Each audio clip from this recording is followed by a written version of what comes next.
Hi guys, today let's talk about the undamped vibration topic, and this is our sample problem.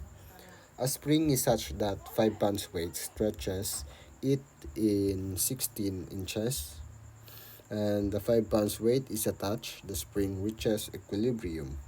Then the weight is pulled down 3 inches below the equilibrium point and started off with an upward velocity of 6 feet per second. So find the equation giving the position of the weight at all subsequent times. So to solve this problem, let's break it down into different stages. First, first stage is we want to find the equilibrium. So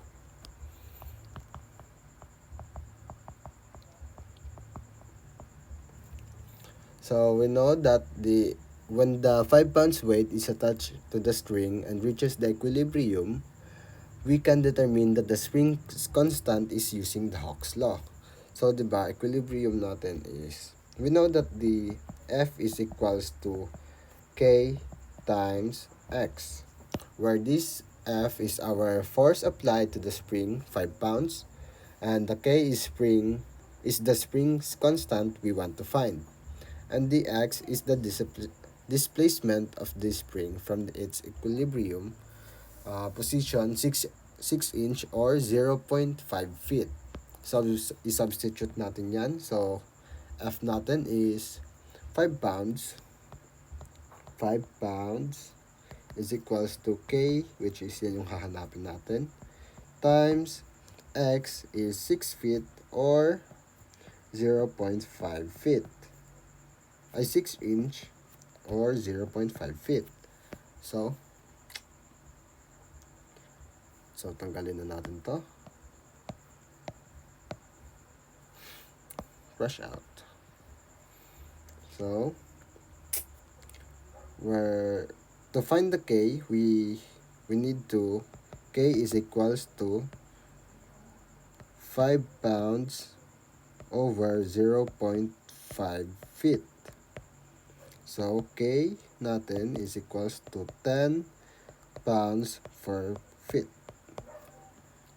Yan. So, stage 2, the displacement from equilibrium.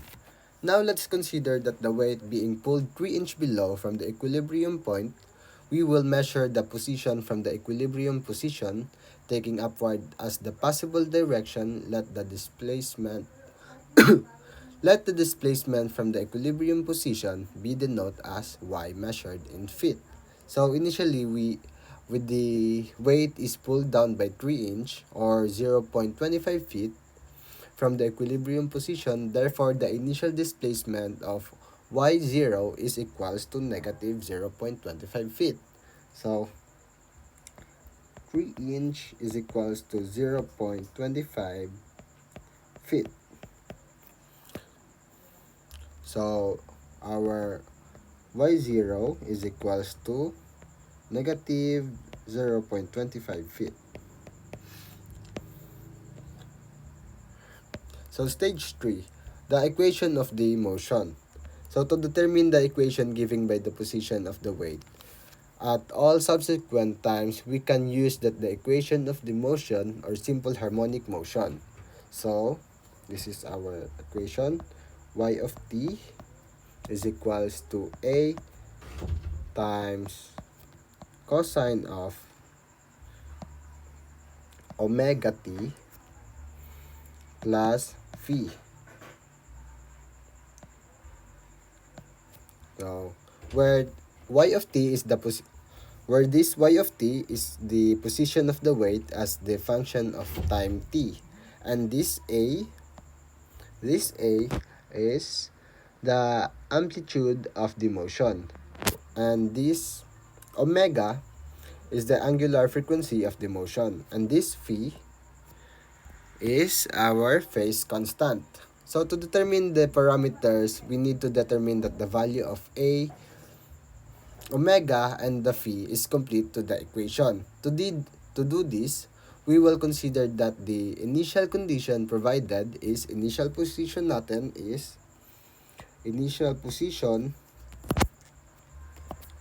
initial position natin is y0 is equals to negative 0.25 feet, and our initial velocity is equals our V0 is equals to 6 feet, 6 inch rather. 6 feet nga, 6 feet per second. So, using this initial condition, we can find that the value of A, omega, and the phi is... Using this initial condition, we can find the values of A, omega, and the phi. The general equation for this simple harmonic motion with this initial condition is y of t is equals to A times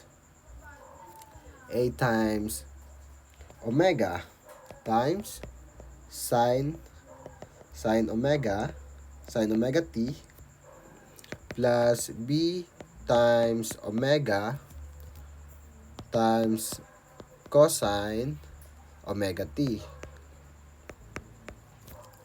Applying the initial condition when t is equals to 0 and y0 is equals to negative 0.25 feet,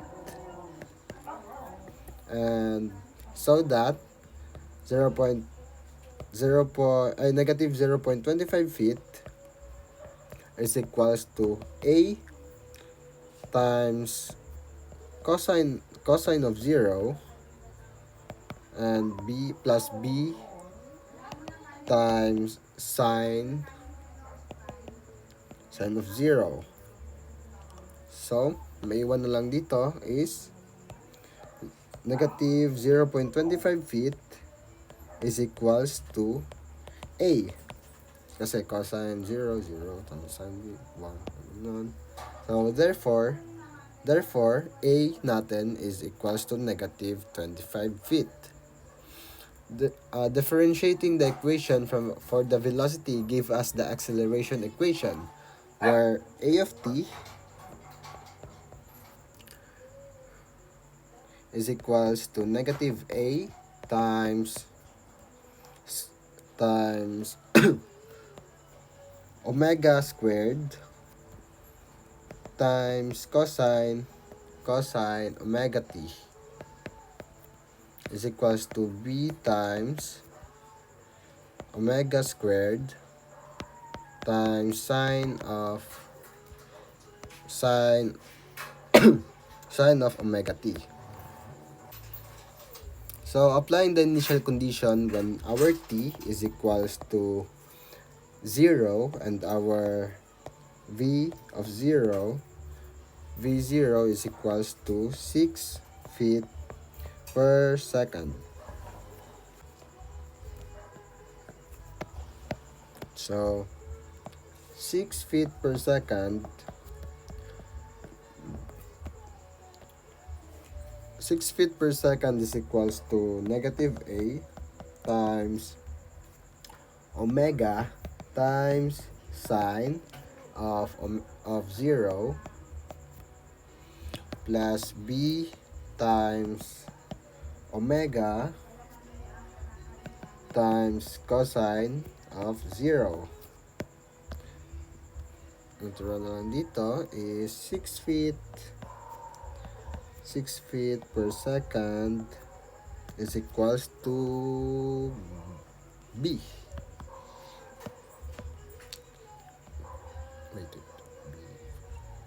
B times omega. Okay. So, therefore, B times omega is equals to 6 feet per second. To solve for B, we will use the value of A obtained earlier. So, negative 0.25 feet times omega is equals to 6 feet per second. So, this omega is equals to negative 6 feet 6 feet per second divided by divide negative 0.25 feet.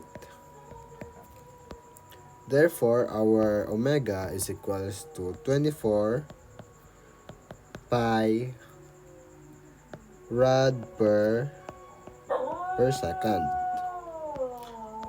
Now we can substitute the value of A and omega back into the equation. So, di ba kanina is y of t is equals to A times cosine of 24 pi kasi yung omega natin is 24 pi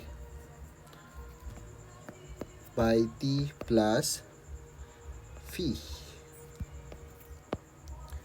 So, sagot natin dyan is A natin is negative 0.25 feet times cosine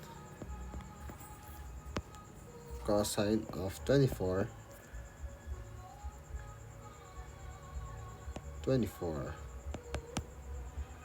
t plus phi. Dapat wala ganito yun dyan.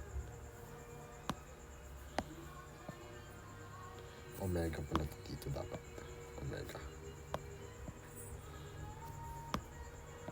Omega. So, y of t. This is our final answer.